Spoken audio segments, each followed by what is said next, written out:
예, 오늘 제목은 보라 새 것이 되었도다라는 제목으로 고린도후서 5장 11절에서 21절의 말씀을 가지고 함께 나눠보도록 하겠습니다.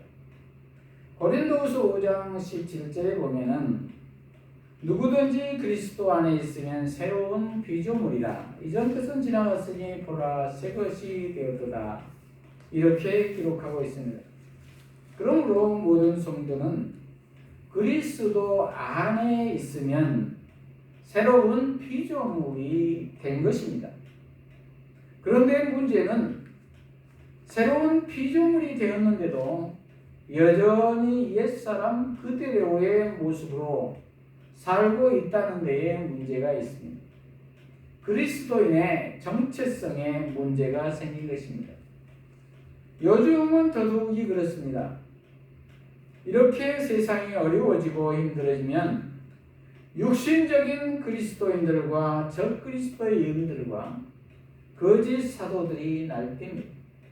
마지막 시대가 늘 그렇습니다.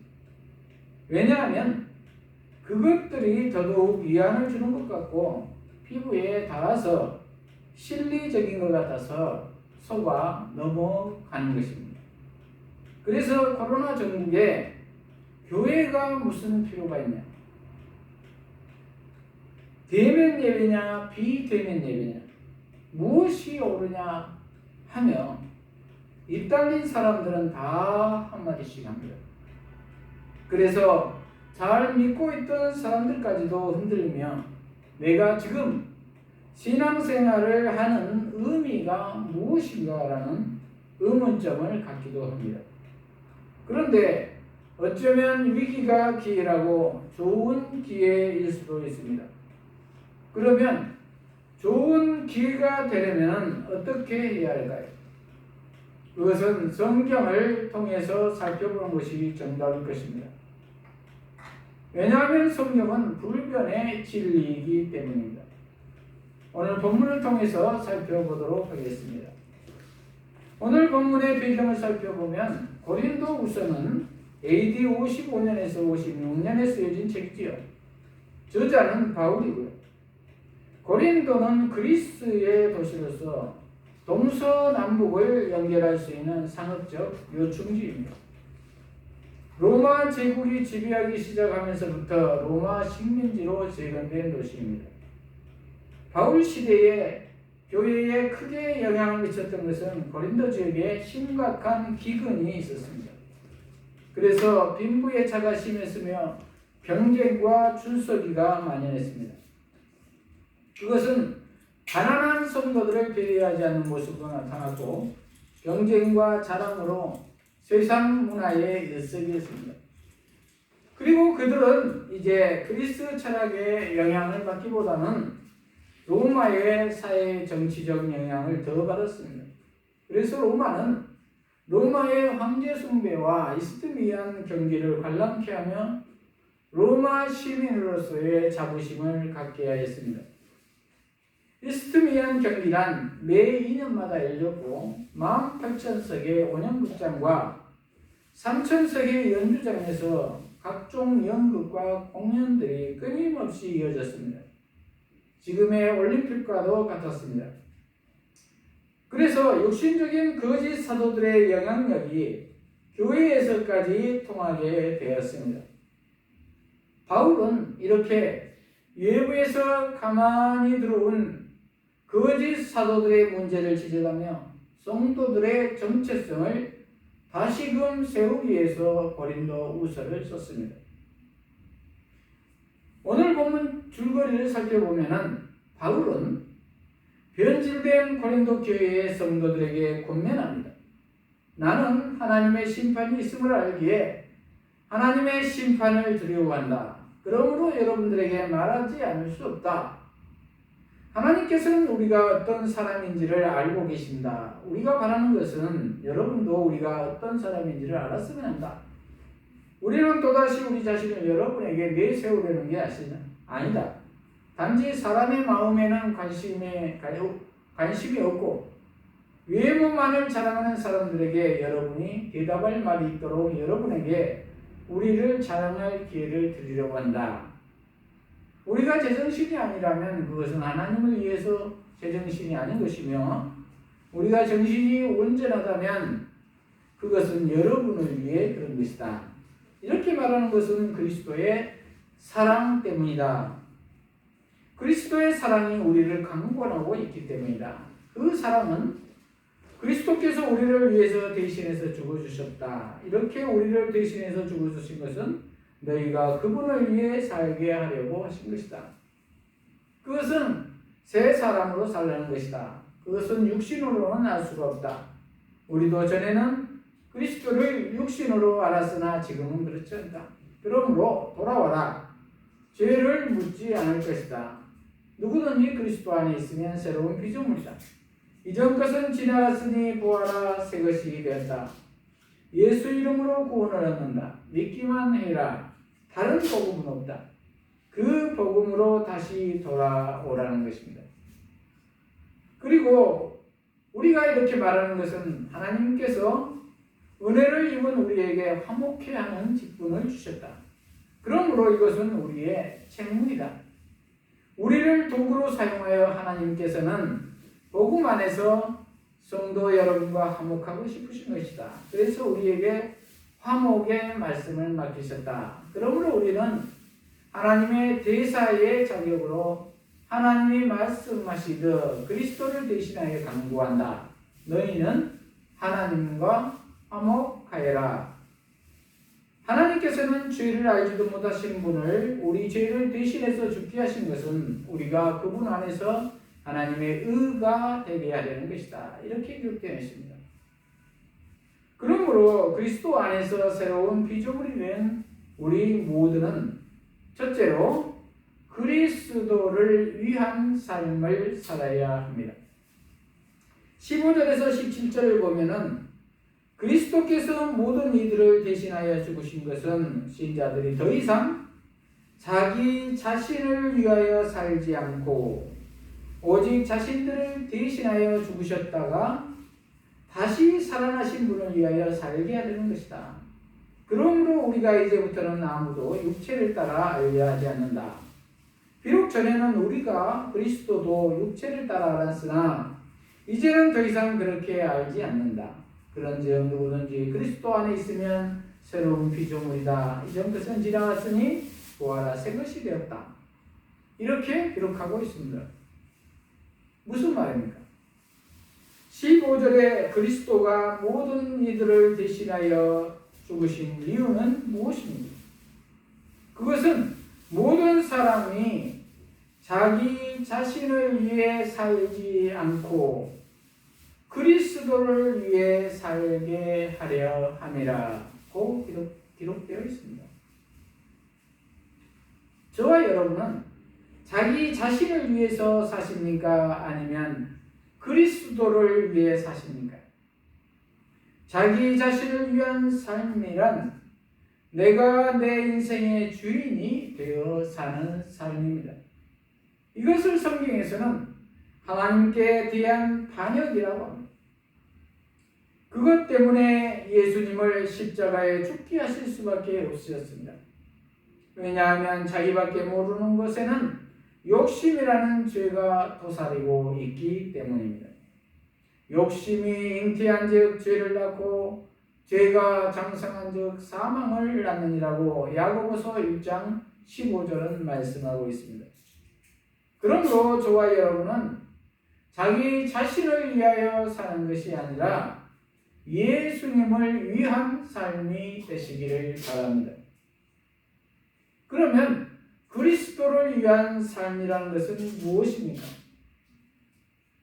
새 것으로 살아야 한다는 말입니다. 그것은 옛사람은 벗어버리고 새 사람으로 살아야 한다는 것입니다. 왜일까요?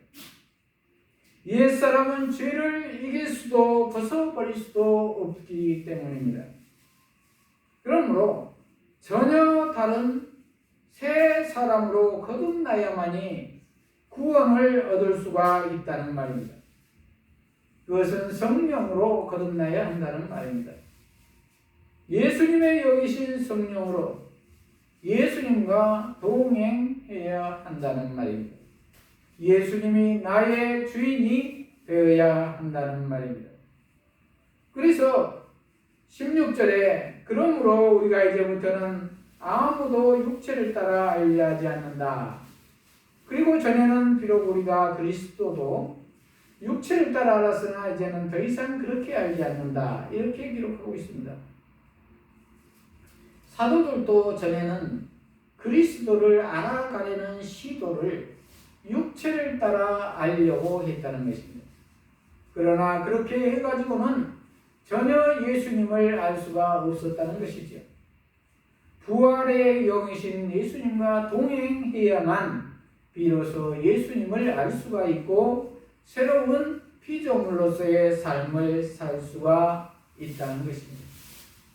처음에는 고린도 교회 성도들도 바울의 복음 전도로 말미암아 이렇게 복음으로 살았습니다. 그런데 바울이 선교 여행으로 자리를 비운 사이에 이렇게 예수님을 아는 것에서 변질되었습니다.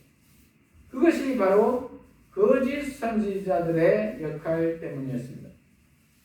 그때 당시는 부와 명예를 최고로 여기는 분위기였습니다.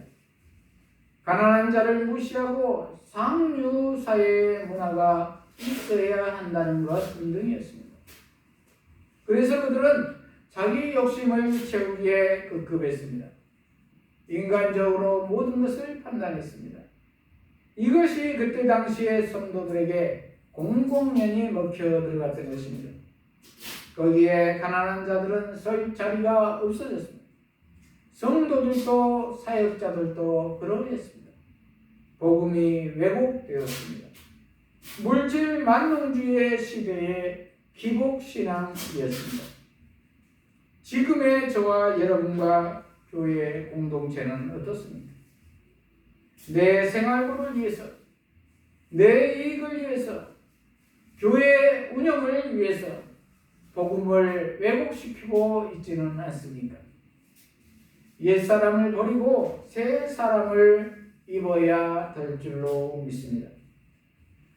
저와 여러분과 교회의 공동체는 외모만, 말만, 건물만 새로워지는 것이 아니라 인간적인 욕심을 버리고 온전히 예수님과 동행하여 성령님께 의지함으로 새 사람을 입어야 될 줄로 믿습니다. 이러한 우리 모두가 되시기를 바랍니다. 둘째로 화목하게 하는 삶을 살아야 합니다. 18절에서 20절을 보면은 모든 것이 하나님께로부터 온 것이니 하나님께서 그리스도로 말미암아 우리를 자신과 화목하게 하시고 또한 우리에게 화목의 직분을 주셨다. 곧 하나님께서 그리스도 안에서 세상을 자신과 화목하게 하시고 그들의 죄를 그들에게 돌리지 않으시며 또한 화목의 말씀을 우리에게 맡기셨다. 그러므로 우리는 그리스도를 대신한 대사로서 하나님께서 우리를 통하여 권면하신 것 같이 그리스도를 대신하여 간구하는데 너희는 하나님과 화목하여라. 이렇게 기록하고 있습니다. 하나님께서는 그리스도로 말미암아 자신과 화목하게 해 주셨습니다. 즉 아버지와 아들의 관계입니다. 부모와 자녀의 관계로 회복시켜 주셨습니다. 거기에 우리의 공로는 없습니다. 죄인 스스로가 자기 죄를 용서할 수가 없기 때문입니다. 즉 은혜를 받은 것입니다. 그러므로 우리는 빚진 자로서 전해야 할 책무가 있습니다. 우리만 죄 용서받고 구원받고 전하지 않는다면 그거는 인간으로서도 도리가 아닙니다. 이것은 우리의 이익을 위해서도 아니고 우리는 교회 사업을 하고 있는 것도 아닙니다. 다만 우리는 하나님의 대사로서 믿지 않는 자들을 죽기까지 사랑한 예수 그리스도의 사랑으로 하나님과 화목하도록 연결시켜 주어야 한다는 말입니다. 그러기 위해서는 먼저 나 자신과 화목하고 이웃과 화목하여 평화의 도구로서 선한 영향력을 끼치며 본이 되는 교회가 되어야 할 줄로 믿습니다. 이것을 위해 성령께서 함께 해 주시기를 매 순간마다 기도하는 저와 여러분이 되시기를 바랍니다. 실제로 하나님의 의가 되는 삶을 살아야 합니다. 21절을 보면은 하나님께서는 죄를 알지도 못하시는 분을 우리를 대신하여 죄로 삼으셨다. 이는 우리가 그분 안에서 하나님의 의가 되게 하시는 것이다. 이렇게 기록되어 있습니다. 무슨 말입니까? 여기에서 하나님의 의는 무엇입니까? 하나님은 의 자체이십니다. 그러므로 죄인과 화목할 수가 없으십니다. 그러기에 저희들이 하나님과 화목하게 되려면 죄가 제거되어야 합니다. 그리고 하나님이 받으실 만한 의를 가져야 합니다. 즉 의인이 되어야 한다는 말입니다. 그래서 하나님이신 예수 그리스도가 우리 죄를 대신해서 십자가에 못 박혀 죽으신 것입니다. 그 하나님의 사랑과 긍휼이 하나님의 의인 것입니다. 그 결정체는 지금도 성령으로 함께하고 계시는 부활하신 예수 그리스도입니다. 예수 생명입니다. 그러므로 저와 여러분과 교회 공동체는 예수 생명으로 새 생명으로 살아야 될 줄로 믿습니다. 그리하여 하나님의 의가 되는 삶을 사는 저와 여러분과 교회 공동체가 되시기를 바랍니다. 말씀을 마무리합니다. 새로운 피조물이 된 우리 그리스도인의 정체성은 무엇입니까? 첫째로 그리스도를 위한 삶을 살아야 합니다. 둘째로 화목하게 하는 삶을 살아야 합니다. 셋째로 하나님의 의가 되는 삶을 살아야 합니다. 이러한 우리 모두가 되어서 예수 생명으로 새로운 피조물로서 기쁨의 삶을 사시는 저와 여러분이 되시기를 축복합니다. 기도하십시다. 하나님 아버지, 오늘 새것이 되었다라는 말씀을 주셔서 감사합니다. 우리 모두가 온전히 예수님 안에 거하여서 새로운 피조물의 기쁨의 삶을 다 누리며 살게 하여 주시옵소서. 예수님 이름으로 기도합니다. 아멘.